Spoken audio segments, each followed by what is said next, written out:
झारखंड की बेटियों का कमाल। फुटबॉल के मैदान में करेंगी अब धमाल।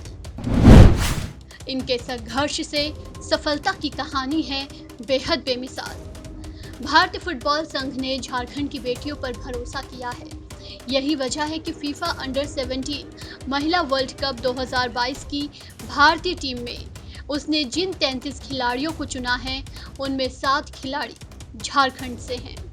झारखंड की गोलकीपर अंजलि मुंडा, डिफेंडर सलीना कुमारी, सुधा तिर्की, अष्टम उराव, पूर्णिमा कुमारी, अंकिता तिर्की, विंगर अनीता कुमारी और मिडफील्डर नीतू लिंडा को इंडियन टीम में शामिल होने का मौका मिला है।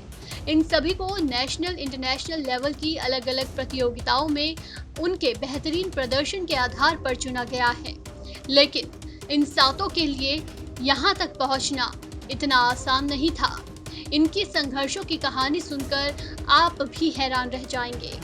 किसी को ईंट भट्टे पर मजदूरी करनी पड़ी, किसी को भोजन के नाम पर सिर्फ मार भात नसीब हुआ, किसी के पाँव में जूते तक नहीं थे तो किसी के माता पिता दिहाड़ी मजदूरी करते हैं। इतने कठिन संघर्ष के बावजूद इन सब ने फुटबॉल खेलते हुए मैदान में घंटों पसीना बहाया और अब ये सातों ऐसे मुकाम पर हैं जहां से ये सभी अपने सपनों की उड़ान भरने वाली हैं। सातों फुटबॉलर बेटियों ने विपरीत हालात से उठकर राष्ट्रीय स्तर पर अपनी पहचान बनाई है।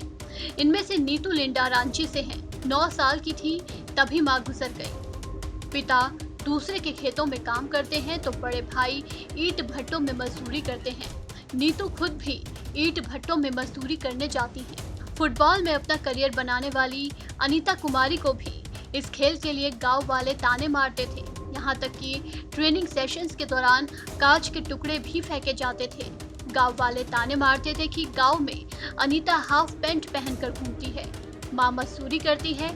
लेकिन इन सब के बावजूद अनीता ने हार नहीं मानी और वो ट्रेनिंग में डटी रही। पूर्णिमा के पिता जीतू मांझी और मां चैती देवी मजदूरी करते हैं। पूरा परिवार मिट्टी के कच्चे मकान में रहता है, घर पर टीवी तक नहीं है। सुधा अंकिता के परिवार वालों ने भी मुश्किल माली हालात के बावजूद बेटी को फुटबॉल खेलने के लिए प्रोत्साहित किया।